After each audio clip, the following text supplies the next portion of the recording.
and edit, and then I'm going to look at some of your guys' stuff. So I've got 3 things I'm going to open up here just to kind of show you something interesting. Okay, so first thing here is power lines. I've done this as a tutorial before on photoshopCAFE and on YouTube, but I'm going to show you quickly how to get rid of these power lines inside of Photoshop. Super easy. You might think this is difficult, but let's just have a look here. We're going to go into Filter, Camera Raw Filter. Now, if you are using Photoshop CS6, you want to right click and bridge and then say open in Camera Raw, and that's how you can get to Camera Raw, because going directly as a filter was added in CC, so the earlier versions don't have it. And this is actually really easy to fix these. All we need to do is just grab our brush here. We've got the spot removal brush, right? So I'm pretty sure you know with the spot removal brush, you want to get rid of something, you just basically just click on it and it disappears. We'll just get the size right, maybe go a little bigger. There we go, click there, drag it over, boom, it fixes things. So that's essentially how it works.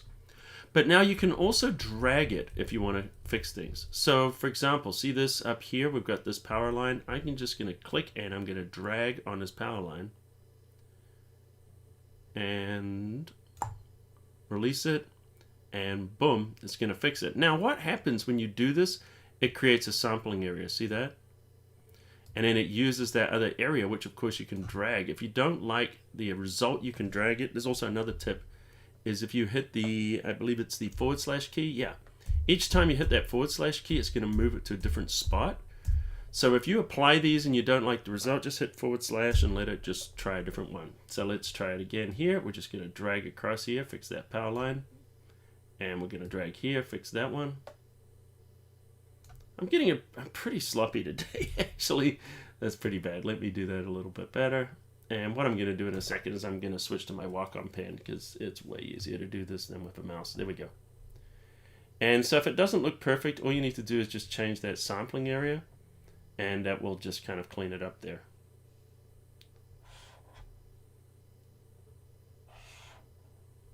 And let me delete that one. Didn't work too well. Let's try that again. And make sure that our feather is up.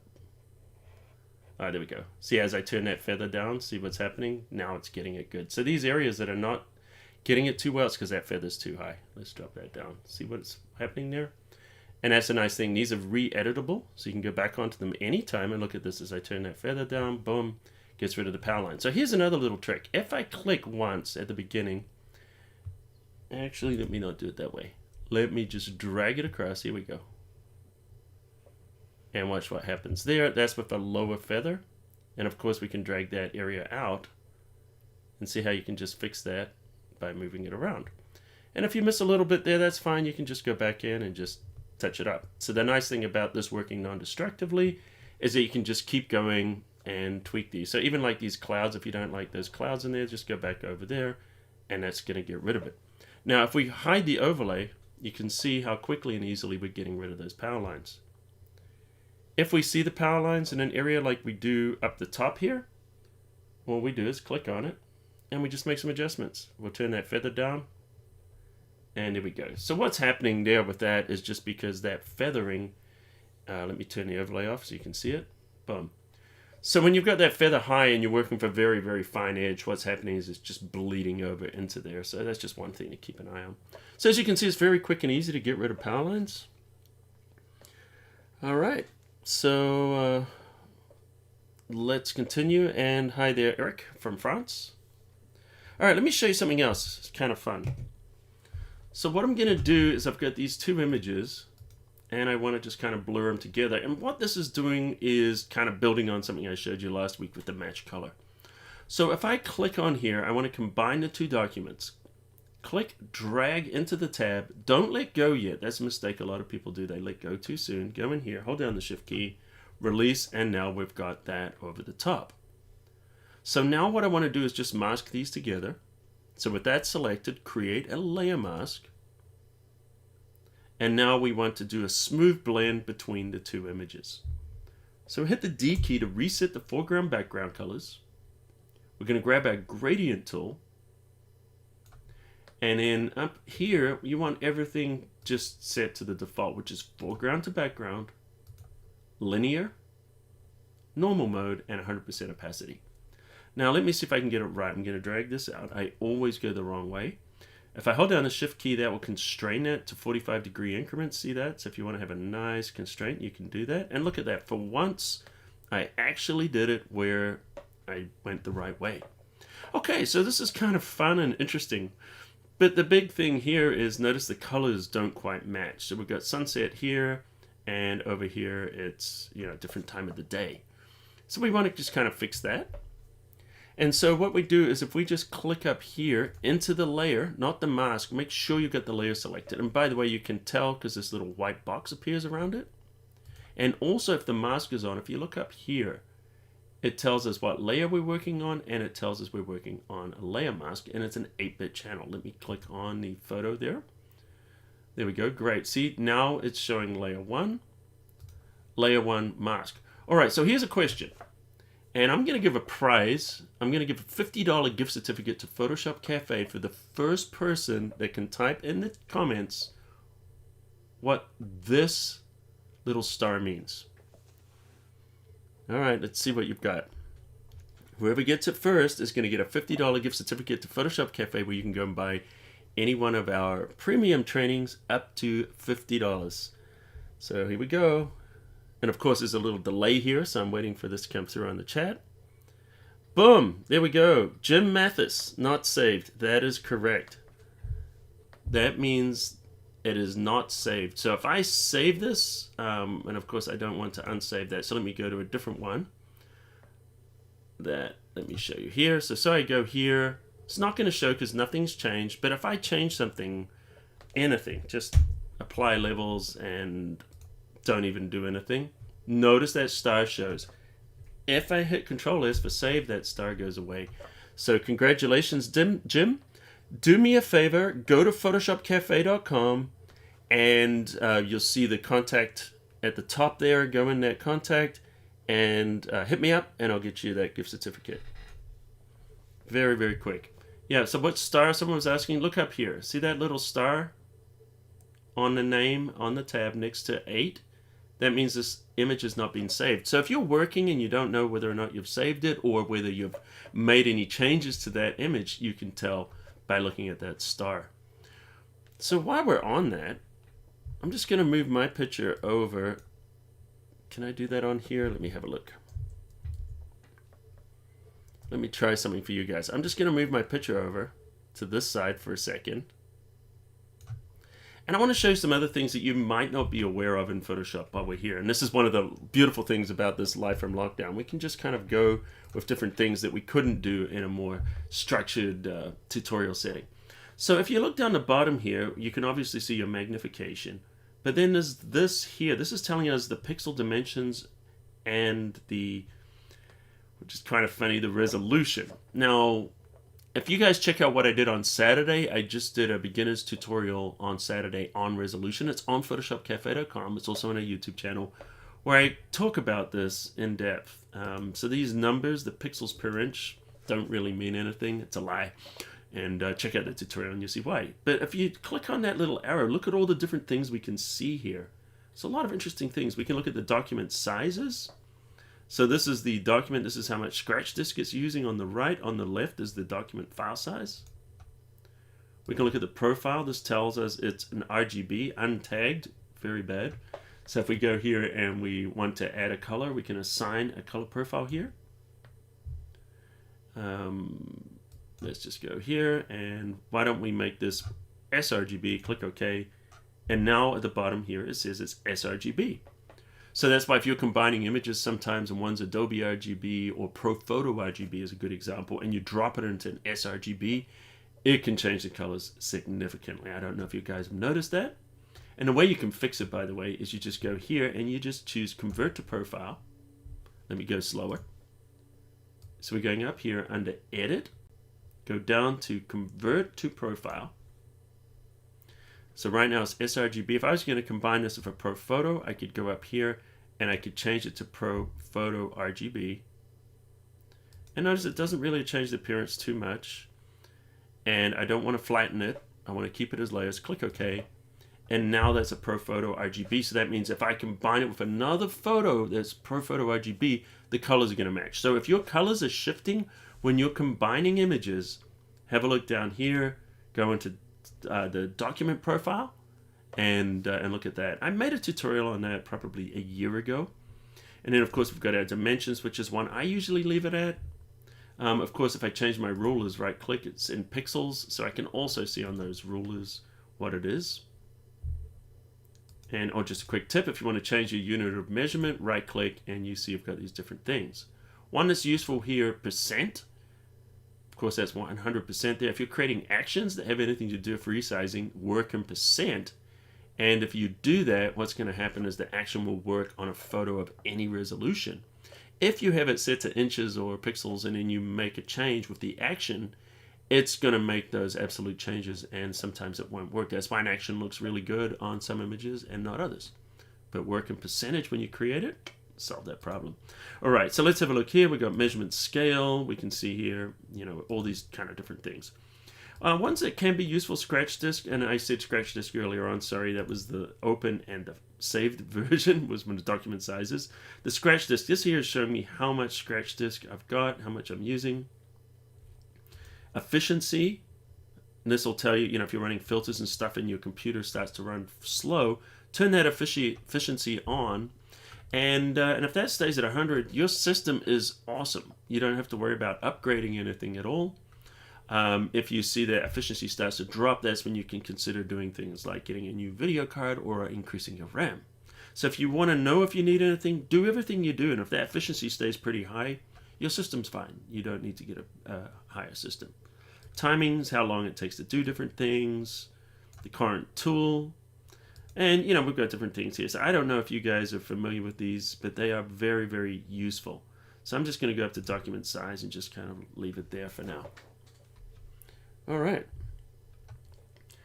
So I just kind of like to drop these little tips in here because they can be useful for people that are coming in. So here we are, live from lockdown. We are doing Photoshop tutorials. The next one we're going to do is I'm going to do an edit on a photo. So I'm going to go here and I'm going to grab this photo. It's a DNG, so it's going to open in RAW. So I'm going to click open, and here it is in RAW. Now this is something I shot with my drone, and I'm really happy with this photo. If you guys follow me on social media, I posted this yesterday on Instagram and Facebook and Twitter as well. And if you don't follow me, it's at photoshopCAFE and all those different things. I post photos quite often. That's where I share my photos. So anyway, this is out of the, let me make sure I just click here. Yeah, no, this is good. This is reset. This is pretty much what I got out. This is the Phantom, the new Phantom, not the Phantom, the Mavic 2 Pro. And it's got a really good sensor in there. The colors and stuff are really nice. But there's some things we can do to make this image look better. And it doesn't take a whole lot. But one of the things that I've been teaching a little bit of is luminosity masking. So watch what happens here. If I take the exposure and I drop that exposure down here to make that sky look good, notice what it's doing is it's darkening the whole photo. We already know that, right? And then of course if we grab our gradient, we can click and drag down, and that means everything on the top of this gradient is going to be edited, everything underneath this gradient is not, and everything in between is where the blending is going to happen. So I'm just going to go up here and I'm just going to right click and choose to reset. Now I'm just going to move my video. Let me just go here into the software here. I'm going to move my video to the other side so I don't block anything. There we go. Nice. Okay, so I've reset it. What I want to do is I want to hit the highlight. I want to recover the highlights. And notice as I'm doing it's just happening on the top of the photo. We can recover those highlights. Let's take this exposure down a little bit. And now we're darkening down the sky. Now the problem with this is it's not just darkening the sky, but it's also getting the tops of these mountains and affecting some of these buildings. So we've got the gradient going through everything. Now we can mask this out automatically. If we go down, choose range mask, and we're going to choose luminance. So how this works is on the left are shadows, on the right are highlights. So if we want this to affect any region, it's going to affect between these two triangles. So right now it's the entire range. If I only want to be affecting the highlights, then I can drag this, roll it off the shadows, and now we're just affecting the highlight region. If you want to see what's happening, we can go here and we can turn on Visualize the Luminance Map. And this is luminosity masking at its most basic form. And as I roll across, you can see I'm taking it off the top there, and you can see how it's affecting. Now we can change the smoothness if we want. If we want to get it just, a little bit more accurate, we can go there, pull that up, and you can see it's looking pretty good. Now it's obviously hitting these highlight regions because these are reflections in the windows, which are also highlights. So let me just increase that smoothness a little bit, turn that off, and so we can see those are the bright parts of that building. If we don't want to have those included, but as we're darkening it down, darkening these areas doesn't hurt. But if you want to take them away, choose the brush. Then you're going to hit the minus brush here, and we can just paint it away. So we could just go into there. Notice what's happening. Whoops, I got a little too big, that brush. Hit the left bracket key, make that brush smaller, and let's bring our flow down a little bit. And we could start to just kind of paint that back there so those are nice and bright again. But a lot of the time I don't mind with those being adjusted. And let's have a look there and see what's happened. So if we hit the P key, there's before, there's after, and notice we just darkened the sky without a lot of effort at all. And if we really wanted to just kind of make this pop, we could take the highlights down a little bit. And the reason I'm taking the highlights down is this is going to enable me to pull the exposure up a little bit there without losing everything. And see what we're doing now, we're making this really pop. And we could take those whites, we could increase those whites a little bit, maybe open up the shadows a tad. And see that? Without very much work, we went from this to this. And so you see that works really well. So I really like the way the luminosity masking works there inside of Camera Raw. And if you're using Lightroom, it works exactly the same. Now, of course, we could also adjust the temperature. You could warm it up if you want to make these rocks just kind of pop. Or we could cool it down a little bit to make that water pop. This is one of the things I like to do sometimes. I'll show you a little trick that I don't share that often. Okay, so I'm making these warmer. So what I'll do often with my seascapes is I'll start at the bottom and I'll drag up. And then I'm going to reset this. Because usually people just do the gradients on the top, but I also like to apply these at the bottom. And I'll show you what I can do in here. And then I might hit that highlight area, just recover those highlights, and possibly bring it down a little bit, put a little bit of a bottom vignette on there. And then I'll take the temperature and push it a little into the cools. So what's happening now is this water is maintaining its nice cool color here. Let me pull that up a bit more, while we're getting this nice warm color on the rocks here, because this is where the sun would be hitting. And that way we can kind of get the best of both worlds when it comes to coloring. And if we look at that, before, after, and you can see it's just really made a huge difference. Let's have a look here. We've got a question. Looks similar to the toot. Yeah, I might have done a similar tutorial to this. The Luminance Mask tutorial. It's a very similar. If it's not the same one, it's definitely a similar one from that same series. When you were asking that. Okay, so we're done there. What I'm going to do now is I'm going to go into Bridge. And the reason I'm opening up Bridge is because we're going to go have a look on the desktop here, and we're going to look at some of your guys' photos now. So let's go here to fix my photo, double click, and here we are inside your photos. So for those of you who are new or just joining us here, let me explain to you what Fix My Photo is. Fix My Photo is a segment we have here on Live from Lockdown where I look at your photographs, and it's not so much a critique as it is we're going to edit, and I'll show you how I would edit it. So sometimes people post these and they have a problem that is clearly evident. Sometimes they have a problem that they ask. And sometimes they just have a photo and say, what would you do with this photo? So just letting you know, just my little disclaimer, when I do fix my photo, I'm not saying that I'm the know-it-all of editing photos. I'm just showing you how I would edit the photo or one possible edit. which is not necessarily the right way. You can edit a photo multiple different ways, and every single one of them can be right. They're just telling a different story. So let me have a look here, and for those of you who are looking for the link, let me just see if I can get that link right there. Won't take me a second. Okay. Wow, I've done a lot of...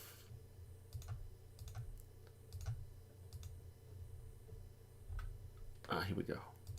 So I'm just looking at my notes here. And it should be at the top of my notes.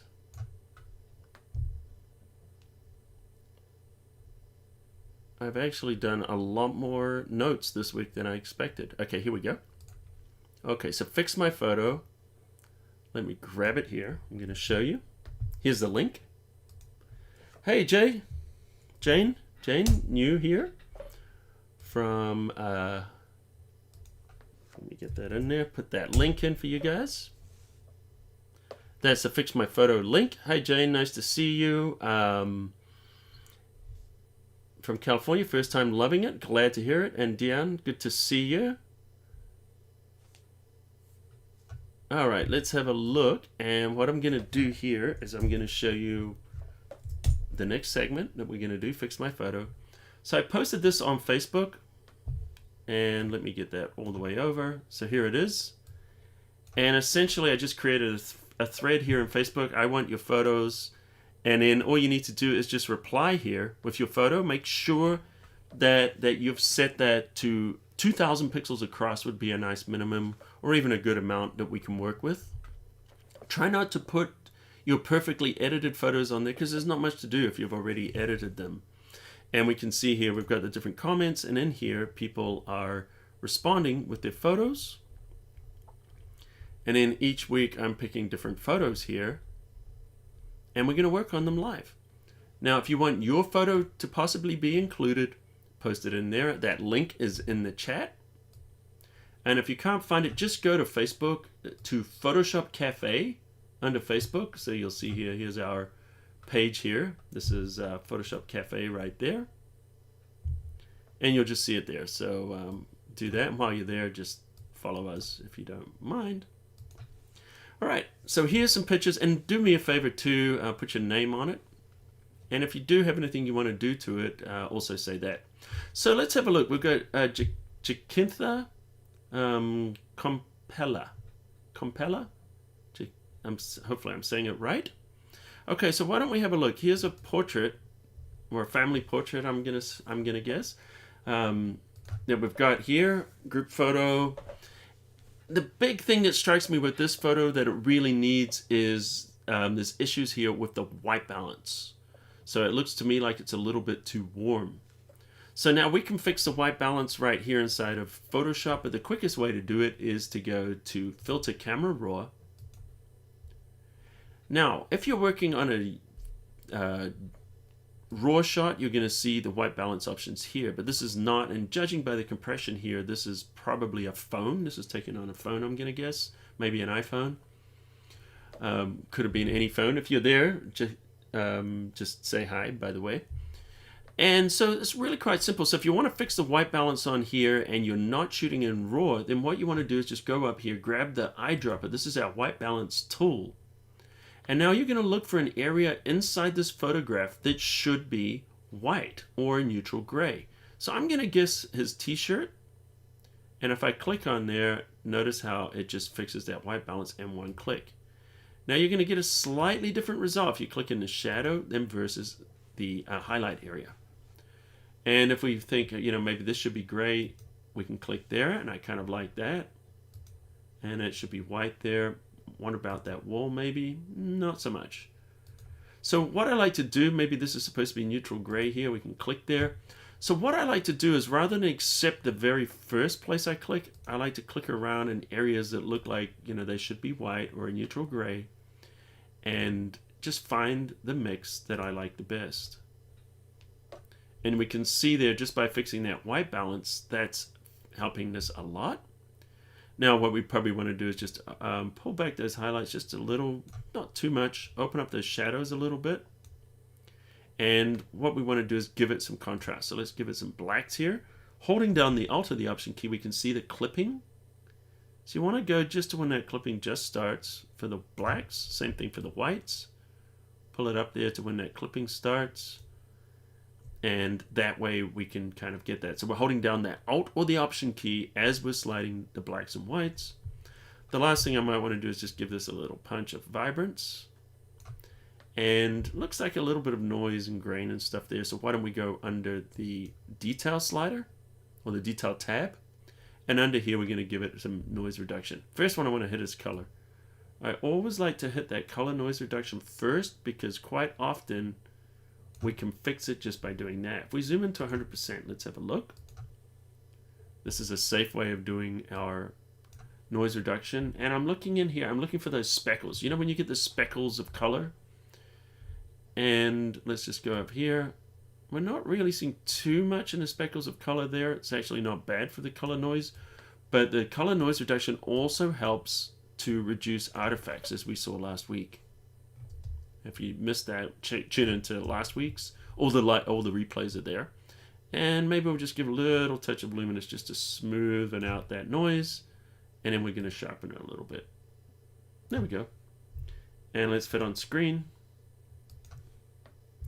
And if we go here and we have a look at the before and after, there's the before and there's the after. So what really made the biggest difference here was doing the white balance more than anything. So we just did the white balance, gave it a little contrast and pumped up the colors. If you wanted to go more, you could hit the vibrance maybe a little bit more, but just be careful, don't go all the way to there, although it looks kind of cool. It's a little too saturated, but we could pull it back to maybe about there. I kind of like that. Let's have a look before, after. Definitely an improvement, I would say. All right, cool. So we've done that one. What else have we got? Let's have a look. So let's pick another one that's kind of interesting. By the way, thanks for submitting these photos, guys. You got some beautiful photos. This one's Henry McCrea. I don't know if you're there, Henry. Let me know. How can we submit raw images? Viva, I really do want to get that set up. So the question is, how do we submit raw images? And I really do want to be editing raw images eventually for Fix My Photo, particularly this photo. I'd love to get my hands on the raw of this. We can't obviously put those on Facebook. So I'm trying to figure out a way to do it. I'm trying to set up like Dropbox or something like that. So when I do get that set up, I'll give you guys the link so you can do that in future and you can upload those. So right now, if you are a Dropbox expert, hit me up. I created a Dropbox folder and I could share it, but I want to make it so anyone can upload, but people can't necessarily view it or go in there, but they can upload only because I want to respect the comfort or the privacy of your photographs. So we don't want people just looking around at everyone's photos in there. Unless you guys want that, let me know. All right, so what we're going to do here is, once again, we're going to go into Camera Raw. And if you haven't figured by now, filter Camera Raw. Camera Raw is the best place to go to begin adjusting your photos inside of Photoshop. So either you're starting in Lightroom or you're starting in Camera Raw. And it's great, not just because it works with raw images, but also there's just the tools are very nice and easy to use. And they're powerful. Okay, so I have not opened this one in Camera Raw before, but I'm guessing there's a bunch of detail here that we could be opening up and looking at. Maybe we're getting some waves here. We're not quite sure, but I love this old mansion in the woods. Almost looks like a castle there. I'm going to guess, is this UK somewhere? It has a very, very cool kind of look to it. There's different ways we could work with it. We could crop it and really kind of focus on that area. Or we could go a different way. So why don't we just explore for a second? What I'm going to do is I am going to just crank this exposure up just so we can see what's there. Okay, so we can see we've got some stuff here in the foreground. And notice a little pixelization. This is Facebook compression that we're dealing with. All right, so we've got something we can work with here. So let's try this. I'm going to recover the highlights. And the reason I'm doing that is it's going to enable me to push the exposure a little bit. Not too far, but just a little bit. And let's open up these shadows a bit. So what I'm trying to do here is, rather than have this completely black, which is perfectly okay to do that as well, I'm trying to put just a little bit of a hint of what we've got going here in the foreground. So, we can kind of see what's going on there. Let's play around with the color temperature and see what we get. If we move into the blues, we get that kind of a feel. If we warm it up, we get that kind of a feel. Now, if I was going to push this into the warmer tones here, this would have a very different story. It would be telling a story of maybe new beginnings, or the night is over, could have been like a creepy kind of a scene, but with the warm light starting to come through, it could be, speaking of hope. Whereas, we're going into these darkers, it could be gloom, it could be despair, horror. I mean, there's a lot of different things we could do just by changing that color temperature. So I'm going to turn it up there. Another option that we'd even consider with this one is black and white. And I'm hitting that black and white. And you know what?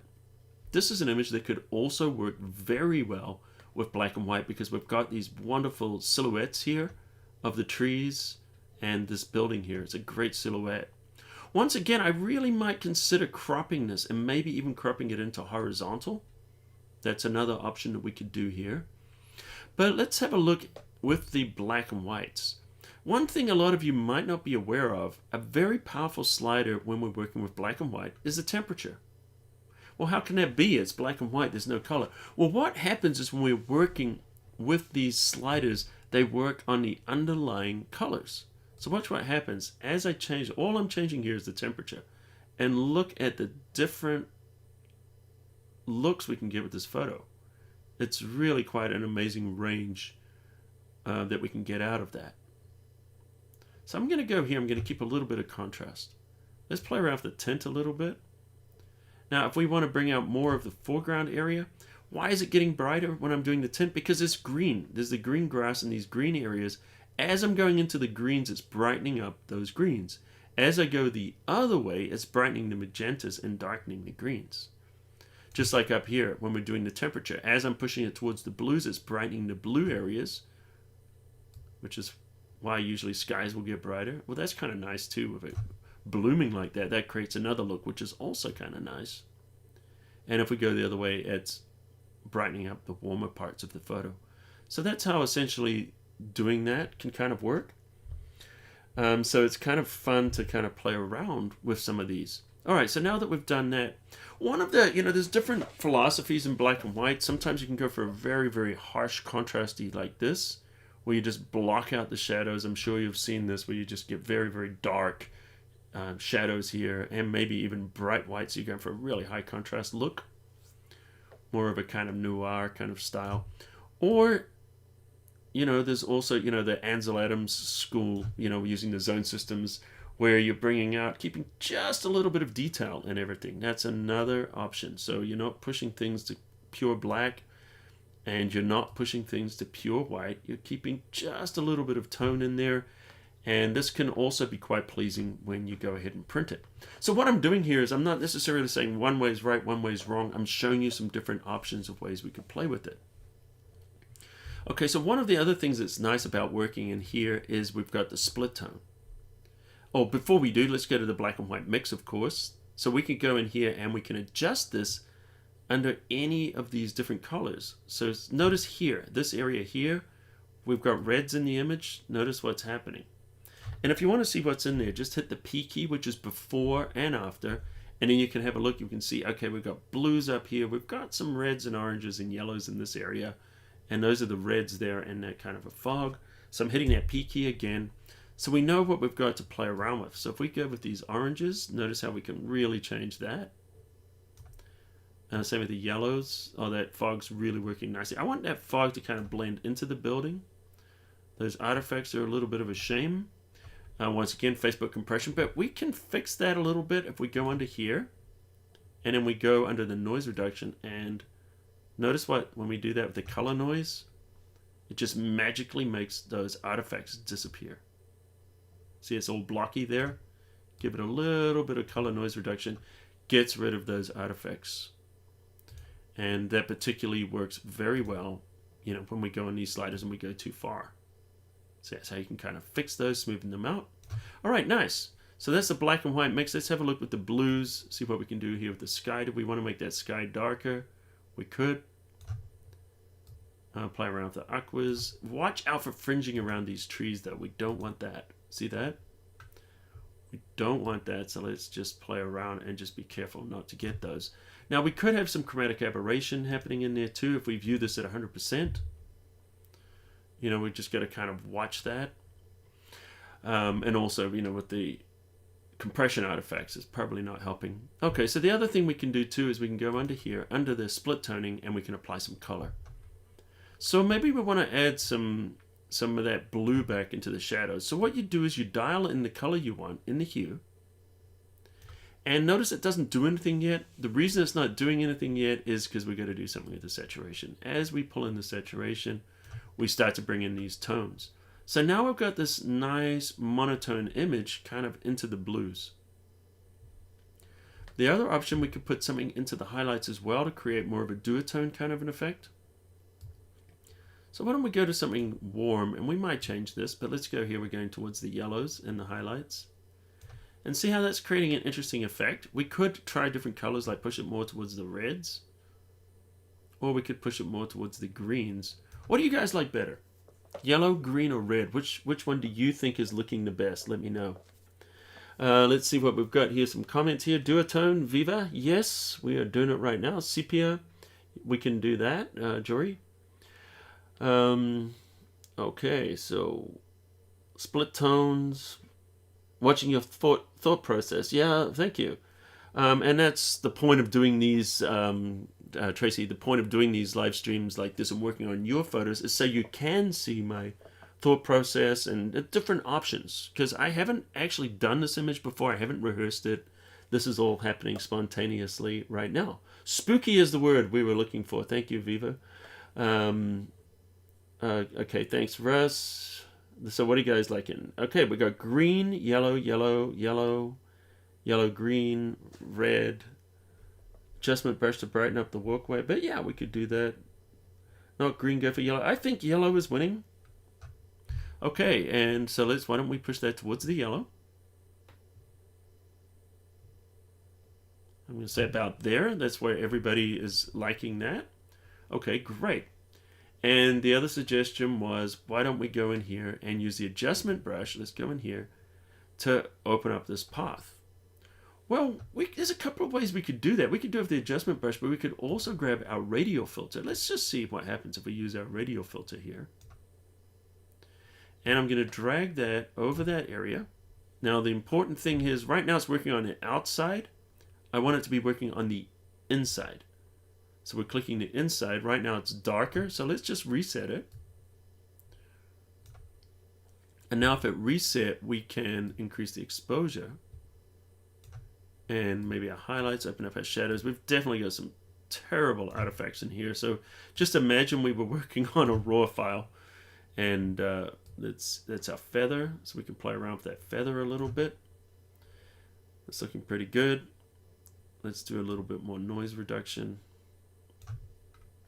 Okay, let me just go into our adjustment here so we can do more color noise reduction and see if we can fix that a bit more.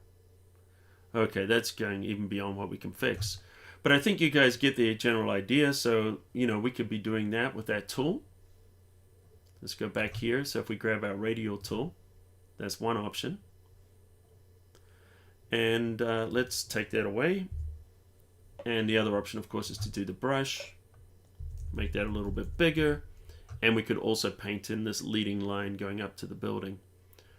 So this is one of those times, let me just reset this. And I'm going to turn up the exposure just a little bit. And why don't we just paint that going up that path.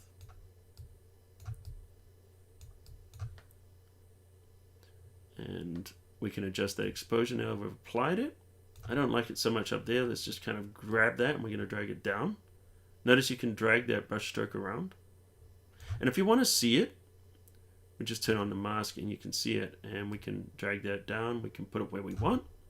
And if we want to paint away, hit the Alt or the Option key and we can paint away that's a little too small. Let's make that brush nice and big. And we want to feather that very much. Take the feather all the way up. Make it a little bit bigger. Let's make it huge.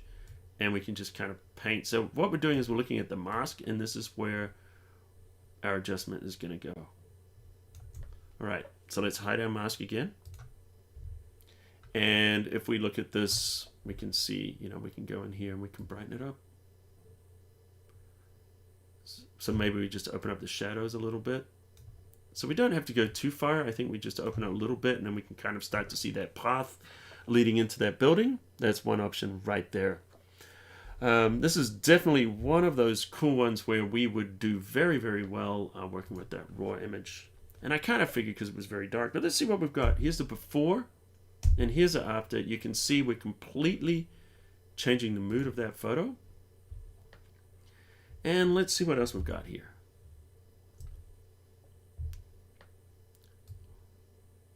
There was another one I kind of liked here. This one from Val. Let's open this up. This is kind of a cool picture. I like this. It's a really neat scene there. So why don't we go in and we're going to do some adjustments in here. Thanks, Viva. I'm glad you guys like that. So why don't we go into here and we're going to do the filter, camera raw filter once again. And I'm looking in here, and one of the things I do want to do is I want to straighten this image. So what I'm doing is I'm clicking here. I don't know if you guys have seen this before, but there's the transform tool.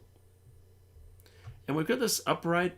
I don't know if it's going to work on this because of the curved area, but sometimes to straighten a photo, all you need to do is click this second one here. It will level the photo. In this case, no, it's confused because of all this. It's too many lines for it. But sometimes that will work quite nicely. We're going to undo it there, and then all we need to do then, of course, is we just rotate. So we can just rotate it around. And if you want to see the grid, we can turn the grid on. And this helps us now as we're rotating this image. That's going to help us there. I hope you guys can hear me okay. So what we want to do now is we're going to hit the scale. And I'm just going to scale it up a little bit so we can fill in those edges so we don't have any holes in there. Great. And let's hide our grid. And so we've just straightened it up. That's a good starting place. Looks like we've got a little bit of blur there, but that's okay. Let's see what else we can do with this. So what I'm going to do is I'm just going to grab the hand tool, and this just takes me back to all the regular tools here. We definitely want to recover the highlights and open up the shadows because we're missing a lot of detail. So let's take the highlight slider, pull it to the left. Almost starting to see a little bit of color in there. That's nice. And I'm going to open up that shadow a little bit so we can bring out more detail. Great. Maybe even pull the exposure down. And we can push that a little bit more. Great. Now, once again, we come to that, push it to the left. It's a cool morning, you know, out fishing in the cold. Or we can pull it here and start to have some of the sun coming through. Personally, I like it a little bit warmer. What do you guys like? Let me know. And what I'm going to do is give this a little punch of vibrance. So we're going the opposite as we went with the last one. This one, we're going to push the colors up. So this is kind of picking up now like we're getting some kind of a sunrise, sunset kind of a feel. And if we wanted to even push this into the magenta, now we can start to get that blue hour kind of look now.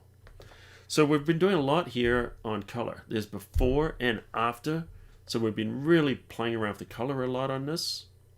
Now we could increase that contrast, make it very punchy, or make it less punchy. I'm just going to right click and I'm just going to pull the contrast down a little bit. Sometimes you guys want to pull that contrast down because Lightroom and Camera Raw adds a little contrast by default. So sometimes you can pull it back and then you can play around with your own whites and blacks. So if I play around with those whites, we can brighten it up in certain areas. We can take that black, drop it down. I feel like I want to put a little texture in here, so let's pull that texture up. Look at what it's doing in the foreground here. It's really kind of making that snap.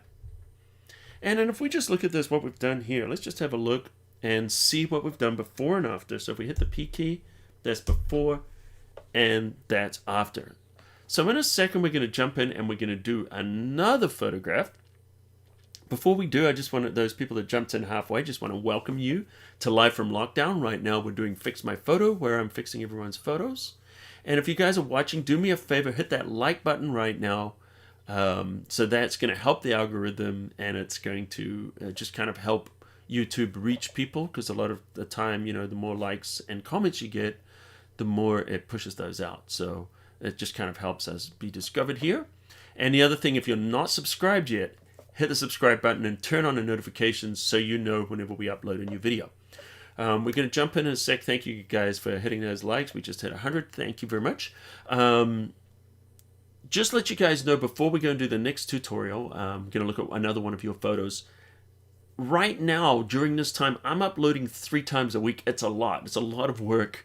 I'm not going to continuously do this, but for now, just letting you guys know, every Tuesday I'm doing our regular tutorial, and I started a new series. We've been doing the lighting effects. I started a new series on luminosity masking because it's something you guys have been asking for. So that went up on Tuesday. And outside of special events, you know, I'll kind of stick to these little series or mini series. The series might be 2 videos, it might just be 1, or they could be 8 or 9 videos, depending on whatever we need to cover that topic. So then every Thursday we're doing these live from lockdown, and the real surprise here is we've been doing on Saturdays. I guess Saturday is the day right now for the beginners tutorials, and I didn't expect the beginners tutorials to be as popular as they are. So we've done 3 so far. We did one on the basics of layers, because we've got people that kind of all different levels. So we're trying to cater to everybody. So the beginners ones, I'm calling them beginners. Maybe I should be calling them fundamentals, because more than half the people that are commenting are saying that they're not beginners, but they're learning stuff from it. So we did layers. Then the second one, we did layer masks, explaining exactly how layer masks work, how levels of gray work, just the fundamental stuff that a lot of people skip over. And then this last week, we did resolution, understanding resolution. And this Saturday, we're going to be doing part 2 of that, where we're going to be doing resizing, how to resize images and keep the best quality. All right, so why don't we go in now? We're going to do one more. And let's go under bridge here. And I saw one here earlier that I just loved the photo, and I thought it would be a good candidate for a certain thing we want to do here. And it was this one right here from Sergey. So this is Sergey Kravchuk, or Kravchuk. Sorry, I'm butchering your name. I apologize. Okay, so here's a photo here, obviously. And we've got this water here, and we've got a ship. It's looking kind of nice. What I want to do is show you how to take a photo like this, where it doesn't really have a lot of color. It's kind of very kind of grayscale. How to add that color to kind of I don't want to call it a dull photo, because I don't want to insult the photographer, because it's not a dull photo. It's an exciting photo. So what we're going to do here is we're going to go under filter. We're going to go to the camera raw filter. And the first thing we want to do is we want to straighten this up.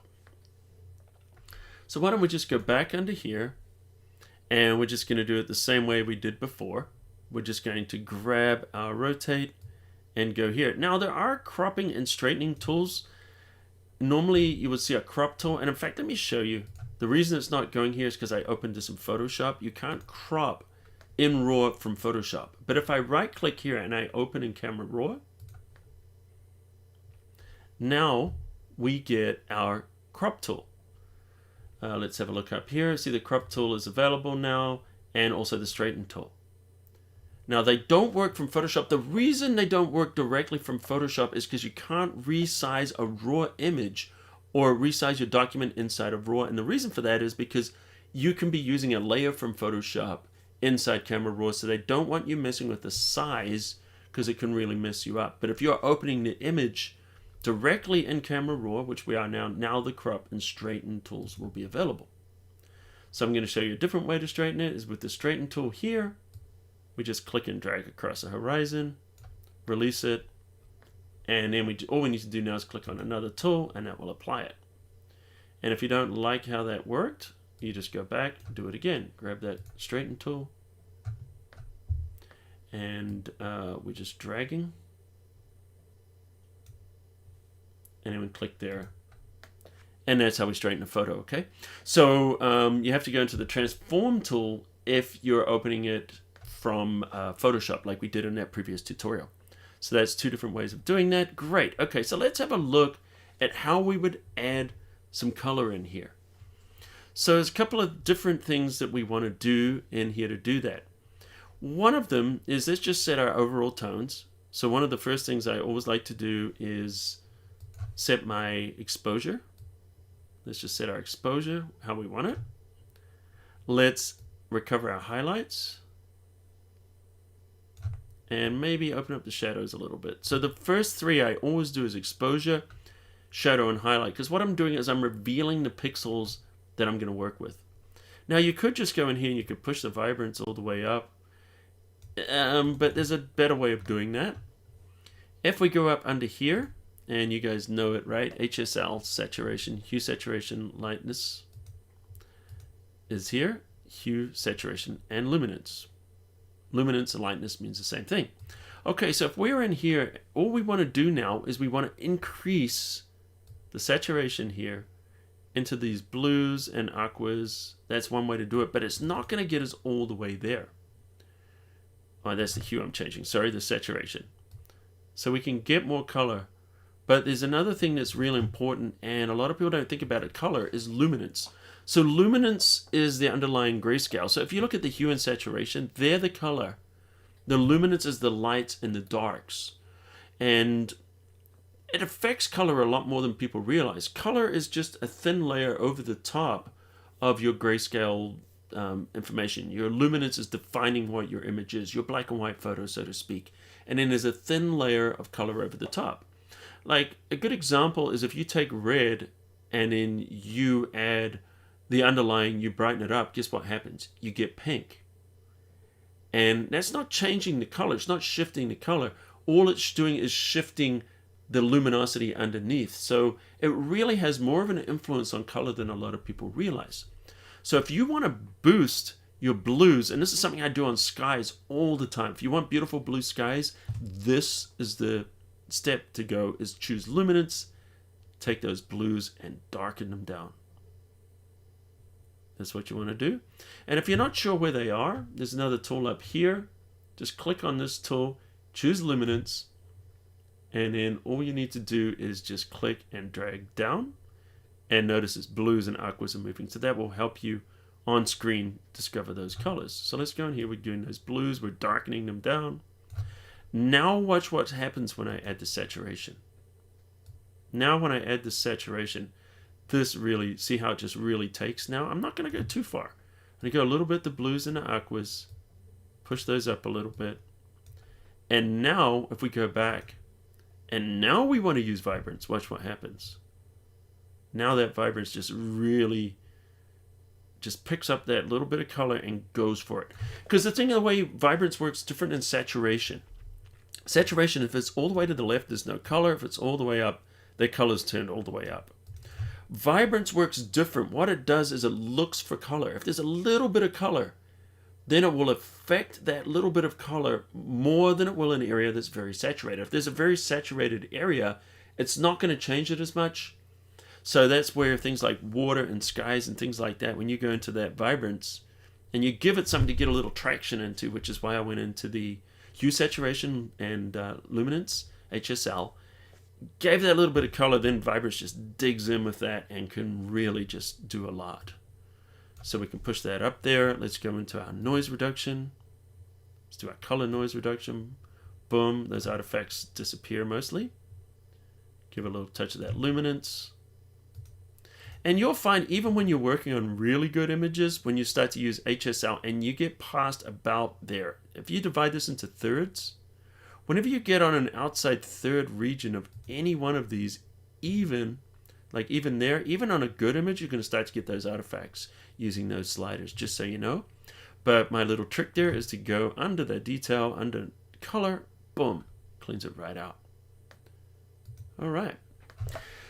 So let's have a look at this. That would be before and after. And what we're doing is just boosting that color in this area here without really affecting the ship or anything else. We're getting that water and the skies. So that is trick there will work on your skies all day long. So anyway, we've got some good questions and stuff that I'm going to look at right now. By the way, if you haven't hit